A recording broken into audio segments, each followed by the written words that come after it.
Well, I'm delighted to say that joining me on the Godcast today is Sunder Katwala, who is a British writer. He is the director of British Future, UK-based think tank. He's also the former general secretary of the Fabian Society. Sunder, it's fabulous to get you on the Godcast. How are you? I'm really well. Great to be here. Thanks for the invitation. Great. And we're here to talk about your new book, which we will in a moment. Whereabouts is home for you, Sunder? Where are you based in the world? I'm coming to you from Dartford, just outside London in Kent. Okay. Is that a place you've lived for a long time or? In and around this bit of London and Kent. I mean, I was born in Yorkshire, Doncaster, and grew up in Cheshire, and had a Scouse accent which I lost when I moved to Essex. And then the sort of Essex, Kent, and London borders has been where my parents have been, where my wife's parents have been, and where we brought our family up. So on the subject of patriotism, I'm interested to know what you consider yourself. Are you a good old Yorkshire lad or an adopted Southerner? So I'm definitely British and English, and then I've got other bits of being, a quite Irish Catholic, lapsed agnostic these days, and a bit Indian and a bit of everything else. But Yorkshire, I qualify under the old cricket rules that have changed now, but I'm not really good enough to get the call up. I remember those old days. Old Geoffrey Boycott was intricate to all that, wasn't he? He got a bit from Yorkshire and all that. Yeah. So we've got this book here. It's fresh on the shelves, isn't it? It's literally out as we record this. Was it yesterday? I think it came out. That's right. Yeah. How to be a Patriot: Why Love of Country Can End Our Very British Culture War. I suppose the first thing I want to ask is why did you want to write the book? Well, I've been thinking about identity, all my life in different ways, and also in sort of politics and think tanks and so on. And there are lots of different identity issues that come up and flare up. We had the highest ever immigration figures yesterday. We had the anti-racism protests a couple of years ago. Scotland will or won't stay in the United Kingdom. And I think there's a connection between these debates. We have them all separately, but I'm interested in what they mean. And I've got a sort of counterintuitive, counter-zeitgeist view, really, that maybe we could get through this. Maybe it could go quite well. But if I say, patriotism could bring us together, people might say, well, it's obviously tearing us apart, isn't it? Brexit divides us right down the middle. We're divided about everything. So surely it's part of the problem. And I want to push back a bit, really, and say that actually this country can still get through that. But that's a very personal experience of me being me. Having become more confident, I suppose, about the identity of this country as I was growing up, in a way that I'm holding on to in this very volatile, turbulent, divisive decade that we've had. Yeah. Do you think you've become more or less patriotic as you've got older, Sunder? I'm kind of thinking about, I think we're probably a similar age. I would like to elaborate on that, but I grew up and one of the first things I remember was like the Olympic Games in the 70s, where it was, I was encouraged to be patriotic. I was not only encouraged to support England, but very encouraged to support being British and British success. What would you say? So 7-year-old Sunder, this was all quite simple. Slightly naive view about how national identity worked. I was 7 in 1981, and Bucks Fizz won the Eurovision Song Contest. Don't know if it happened that again. My sister's got those skirts made up, so me and my brother had to be the quartet. And the royal wedding, I remember we sat down and watched it. It was long. It was boring. And England were at the World Cup, and Kevin Keegan was injured, and we weren't sure if he was going there or not. And these things were, I didn't know anyone had a problem with me being associated with these things when I was 7 or 8. But by the time I'm 14, I've worked out that some people think having a parent from Ireland, having a parent from India, being here, who do you think you are? What makes you think you're equally British? But if your parents are from India and Ireland, I'm bound to be British, aren't I? That's just how do you think that happened? And my parents came here, and my dad's a doctor, mum's a nurse. That's how they met. So by the time I've thought about that sort of pressure, and there's a degree of racism in the mid 80s, late 80s. Again, 7-year-old Sunder has a 3-year campaign to get taken to a football match because my friend Andrew's been going to football since he was 7. I don't particularly know what the culture is from the terraces in 1982, 1983, 1984. I've got an Everton season ticket when I'm 12. I don't particularly notice that all the players on our team are white until, a couple of years later, Liverpool signed John Barnes and our fans are celebrating our team being white. You're then, okay, I'm finding out about, there's obviously playground prejudice and so on, but it's obvious identity is something that people are arguing over quite passionately. I support England at cricket. My dad supports India. I'm chuffed for him that they won the World Cup. They were not that good, India, when they beat the West Indies. But it's his team. I'm really pleased for him. I'm supporting England. And then Norman Tebbit says, you've got to support England. And I'm like, oh, hang on. Maybe I shouldn't. So this stuff that for me was just growing up as a teenager suddenly is absolutely at the heart of all of these race and identity questions. And it looked difficult. And then it looked easier. We got into the 1990s and all of this was going my way. Euro 96, Britpop, everything. It was clear that Britain was opening up and being more inclusive around the turn of the century. So I thought it was getting easier. And then it's so interesting. It's so interesting, Sunder, because one of the questions I've written, I try not to over refer to the questions I've written because I just like to have a chat. But what you said there is that I went to a primary school in a lovely village. It was completely a white school, and I never really any awareness of any racism didn't come until I started following football. And I'm a big Burnley fan, but I'd actually chosen to go to a away game to watch Blackburn, and they were playing Man City. And I think the goalkeeper was called Alex Williams. I don't know if you remember him. He was a black goalkeeper. And I remember after half time, the City were defending the end that I was in, and hundreds of bananas were thrown at Alex Williams. And I remember that being the first kind of, as a young kid, the first exposure that I'd seen about racism. And as that's evolved over the years, one of the questions I was going to ask you was, because I know you're a footy fan, was what is it about football? When I was a boy, Burnley was very much white terraces, guys drinking beer and smoking and singing all the inappropriate songs. Not that those inappropriate songs have changed necessarily; they're still around, but the culture and the environment has changed. We have lots of multinational people. There's a lot more, not just black players, but people from across the globe. But there is something that I find extremely patriotic about being affiliated to Burnley, as you probably have with Everton. What is it about the game of football that we don't find in other areas of our society? Well, I think these are tribal identities. And again, one of the debates about national identity is it irrational? Why are you patriotic about the country you're born into? Well, can we call national identity irrational if we support Everton and Burnley? I mean, there's more irrational things you can be doing. And these are, I become an Evertonian purely by chance. It's a little pro-integration kind of instinct my mum has got. My dad knows everything about cricket, nothing about football. And we're in Ellesmere Port in Cheshire, the Scouse bit of Cheshire. Are you a red or are you a blue? She buys a red and a blue mug, and I pick the blue one. So it's entirely coincidence as to why am I a blue, not a red. But that is one of the most meaningful identities, of my teenage years, of my adult years. It's that, it's one of those things, if we get relegated on Sunday, that would be a big thing. So, and we used to think, and people still think perhaps, that that's a problem, tribes.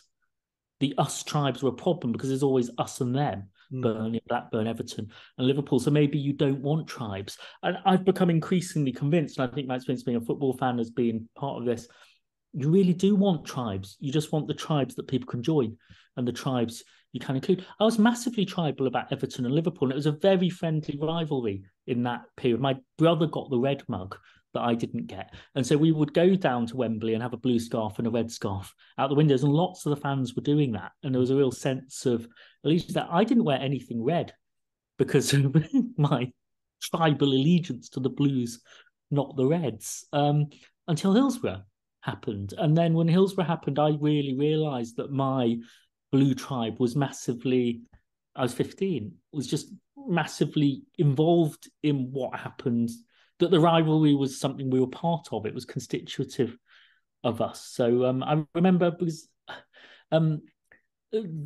Liverpool went to all the funerals. Anyone who'd been on the terrace thought that could have been us. And so Liverpool didn't play for a few weeks. And then they had to replay the match against Nottingham Forest that had been abandoned. And it was to play Everton in the cup final. And suddenly I thought, I want Liverpool to win a football match. I've seen this team. I want them to win this match, not the final. They won the final, and then I need them to lose to Arsenal. We don't want them to have the double, but actually, we need this occasion. That's what it's about. So, but inclusive tribes are really important, and it's a surprising thing. Football did more for anti-racism in this country than anything else. It introduced me to anti-racism as well as to that overt racism. And I think West Bromwich Albion, in my view, probably did more than the Commission for Racial Equality in many ways, because we can have debates about racism in the universities, in the trade unions, in corporate places, but we had to have that. You had to decide among those supporters at Manchester City, those supporters of Burnley, were you doing that or not? We had to shift the norm. We could do it with the police, but we also had to decide ourselves, what would we do? Would everyone pick black players or not? And it changed who we were. It changed who could be English. And Cyril Regis made it easier for me to be English. Yeah. And by the 1990s, I was much, much more confident about being English that summer that we hosted Euro 96, because I wouldn't have gone to a game in 1994 or 1995 because like 90% of people are going to be perfectly decent to you, but there's no way you're going to get through 2 hours without somebody asking you why you're here or doing it. So football used to be the place where, because it's identity, it's singing, it's allegiance, where we thought all the most problematic things would happen. And actually it's become a sphere committed to being the forward edge of society. Yeah. And I took my 10-year-old daughter to the Lionesses games, and just the world of difference from 10-year-old me to 10-year-old her in terms of is there going to be anything to worry about? And so you can only do that in a place where lots of people are thinking about the same thing at the same time and deciding to share an identity. Yeah. I must ask you then, as you being an adopted Scouser, is what was your take on the recent, we got to the coronation and all the clubs were singing the national anthem, and the Liverpool Anfield decided to do something different. Did that surprise you? I wasn't that surprised by it. I think it's a dilemma of the Premier League. If you don't do it, because it will happen. And so, Celtic did the same thing and Rangers don't do that. So, it's part of a performance, isn't it? It's part of a performance of the identity of the city. I'm sure there are lots of people watching Liverpool matches who, would respect it quietly or, not be for it, but not want to boo it. But so that's part of it. You've got a monarchy because most people want one. I think it's fine to not want one.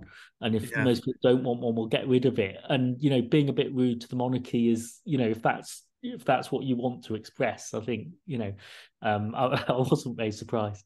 Yeah, it's fascinating stuff. We could go down the king and the monarch route, but there's been a lot of that in recent weeks, and I've got a little bit tired of it. But what I do want to ask you a little bit about, Sunder, is this faith aspect to your family life. Your mum was a Catholic woman. Was your dad particularly religious, Sunder? I didn't quite establish his.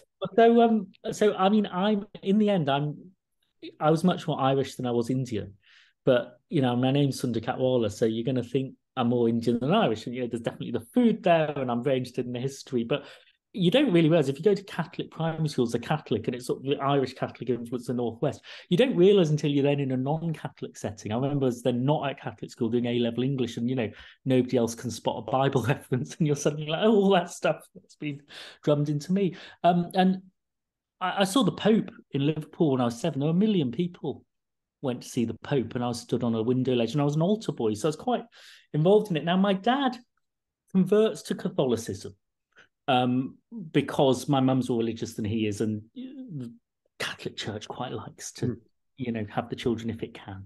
And he never really stops being a Hindu. And so there are Hindu icons in the house, and he's taking us to church on Sunday. And if his mother comes over, they'll go to the temple. And so I think he invents a new. We moved to Essex, and she would leave bits of coconut just under Southend Pier on the beach, and I was thinking that is faith, Southend Pier, and why not? So So my dad, I think, was a pragmatist, and maybe he had, obviously Hinduism might be that kind of identity if it's a cultural identity for you. Was there was there Catholic. sorry, Sunder, was there resistance with did your parents ever talk about resistance to their relationship? Neither of their families were very happy. My father's dad came over and said to him, I could set you up at home, I could get you a surgery, I know who you should marry. Your brothers have had arranged marriages. My dad now says, I was of a different generation. I said, what's the age difference? It's about 4 years or something. Well, I'm 16. He introduced me to this woman and says, this is the woman my dad thinks she's married. I'm like, oh, hello. What am I supposed to do with that? This is ridiculous. What did you do? I don't think it was just quite confusing. I mean, obviously, it hadn't been the case that that she sort of stayed in an attic for the next 50 years, and it was families that knew each other in the same area. It wasn't that my dad had sort of broken some partnership or something. Yes, I don't think either family were like massively thought it was the best idea ever. But it then, I mean, it means my Asian parent is then very liberal. And my Irish Catholic mum, she's pretty conservative compared to my dad. But that gives you a different balance of the identities that are under you. And I have a little go at deciding to be really as Irish as I can be. If you met me when I was 18 and you want to know exactly which pint of Guinness to have or not, I had a little go at knowing about that. But the history of the relationship between those countries and this country became quite important to me. And you describe yourself as a lapsed Catholic, Sunder. But the very first Godcast I did was with Eamon Holmes, who was raised a Roman Catholic and like yourself had moments of lapsing. But he did make a comment, and he said that once a Catholic, always a Catholic.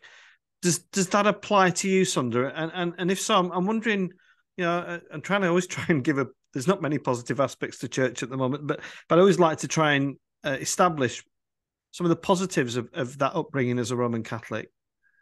I think it's a strong sense of identity. I think intellectually, I was probably a Protestant by the time I thought about it, and I was sort of 18, 20. I was taking it quite seriously for being an altar boy because I got confirmed, and then I stopped going like quite quickly afterwards because you're talking about it. But I remember when I got confirmed, there's definitely this pejorative phrase about cafeteria Catholics, and all Catholics in Britain, Italy, and America are cafeteria Catholics. So it's about this sense that you haven't got the pride to sort of decide which bits of what we're doing are right or wrong. It's the full ticket or it's nothing at all. And if you're 15, 16, you start to hear about the history of the Catholic Church, and their moral authority in Ireland was collapsing, at pace at this time. So if I thought about my relatives were very strongly Irish, very strongly Catholic, but the Catholic Church was in bad standing. Well, it was bad news then that it told you that it was infallible at exactly the time when it was proving how flawed it was. What I liked about it, I think, was the sort of high churchness and the seriousness of it. And so that would have made me a bit sort of biased against, the slightly more sort of inclusive and, other forms of doing it. So I liked all of that sort of incense and symbolism and so on. But maybe the politics that went with it felt a bit closed. But it made me it did make me pro-faith, I think, on the right terms, because I think you get an understanding if you grow up inside something about why it matters and what it does, and what obviously lots of very, very good people in this country don't have a faith, never started with faith, may have good values, but they don't organize the same kind of communitarian congregations. There are lots of good things in our country happen because people of faith decide to do them because they're the people who are sitting together wondering what to do about problems in the world. Yeah, it's I just want to ask you. You talked about a few minutes ago about the 11-year-old Sunder on the terrace at Everton, and now. What about the 11-year-old Catholic then and now? Would you Would you describe yourself as a man of faith, Sunder, or not? No, so I'm pro-faith, but I don't, I mean, it felt like when I was 15, 16, it would have been quite complicated, but I'm a kind of agnostic that isn't particularly sort of agonizing over the question anymore. If you brought up Catholic, it seems quite plausible, but then if what is a big, it's a big thing. So I'm pro-faith. And then interesting experience. I mean, my wife has a similar experience of having a strongly, her mum is Irish Catholic, her dad is English, but a strongly sort of Catholic in identifying extended family, where it's the Irishness and the Catholicness that go together, but not them particularly religious about it compared to my mum, who was. We had a secular naming ceremony, and then you can have a bit of Yeats and a bit of Tagore, and you can do one. That's very nice. And then we decided to get the first child baptized, and I remember the church saying to me, the priest saying to me, well, do you want to be properly married while we're doing this? And you're like, just let's just do the baptism. And then it was so much about Satan, the Catholic baptism ceremony. We all pledged ourselves against Satan, and then we did civil naming ceremonies then, because I'm not quite sure why. And if the kids ask us, like, why are we changing our mind? But so one of the children's baptized in the Catholic Church, and the others are not. And again, it was just that experience of it being quite. It's quite a monolithic offer that is being made to you. And I was reading the chapter on faith, which I found fascinating. Sunday, you wrote something, and God forbid I would be controversial or challenge you on anything, but in it, I wrote it down. You said that that you argue that the best way to see a modern Britain is to recognise it as a community, citizens aspiring for fair chances and equal status. When I read that, I thought this sounds like the levelling up agenda right there. But if I'm being really honest, I left myself thinking that would be wonderful. That would be the ideal, but we're a million miles away from that. Would you agree? And if not, or if you do, what needs to change, or can it change? What I'm doing when I talk about being a community of citizens of different faiths and different backgrounds and different ethnicities and so on is, I don't believe in Britain as a community of communities. And the king, interestingly, does. We've got a very multiculturalist king. And I fell out with multiculturalism in its community of communities form, because if you're a lapsed Catholic agnostic that's a bit Indian, a bit Irish, and people are like, but which group? So it's making some neat and tidy assumptions that some of us aren't there for. And what multiculturalism was, for lots of reasons, including that there were no Black and Asian people in Parliament, there were no Black and Asian people in newsrooms, so all you had were the faith institutions, was multiculturalism was multi-faithism. And multi-faithism's fine. It's good, because we want respect and tolerance across the faiths for people of different faiths, etc. But what we did with people from minority backgrounds is we assumed that the faith was the community. And that was very male. It was very generational, I think, and it didn't have room. So I think we asked too much of, the mosque and the Gurdwara and the synagogue. We should ask them to do good interfaith relations with you, but we shouldn't ask them to sort of, lead their communities, because I want the sixth formers to decide how much to be into the church group, and then you don't know what to do with the majority group. Should we get the Church of England to represent the white British majority, and do they know they're so represented? So I want a community of citizens that doesn't make those assumptions, and then multi-faithism about faith. But then we've got to do something else with ethnic diversity, a Britishness of many faiths, many ethnicities, many classes. And that's where we do national identity and patriotism. And then it won't work if social economic divides get so wide that you just don't live in the same world anymore, and you're a gated community, and if you've lost your job, it's got nothing to do with me because I'm trying to cut my taxes. In the same way that it won't work if we have, schools of different kinds where just different people stitch themselves and don't meet. So I think it's a very good challenge. But patriotism in its softer sense and exclusive sense, it's an idealized vision of a country you'd like to identify with, that you'd like to be. And even on its happiest version, if we're hosting the Olympics, it's never going to be the one you've actually got. But if they're too far apart, that's a problem. But if it becomes a thing you might strive for, and then there's something you can do Thursday week when it's not the high days and holidays, where we actually try and do something about it, then that's the version we want. Because patriotism can make you angry about things that are wrong that you want to change. Yeah, I'm just looking at the time, Sandra. This is flying by. I can't believe we're half an hour. But something I just what you're saying there is really interesting because I grew up, lived and worked in Burnley most of my life, and 20 odd years ago we had riots in Burnley. They weren't off the scale, but they were enough to make changes to Burnley. What happened in Burnley, Sunder, was every high school in the town, literally every high school, was demolished and rebuilt.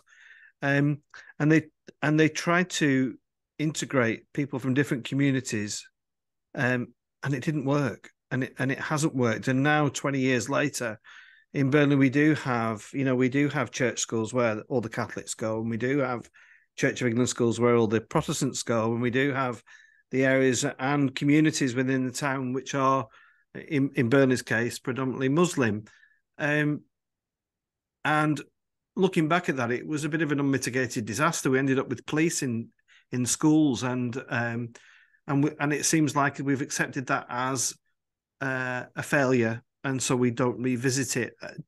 Do you think we can get to a place where we will find neighbourhoods where Muslims are living with Christians on a large scale? I mean, in Burnley, that is not the case.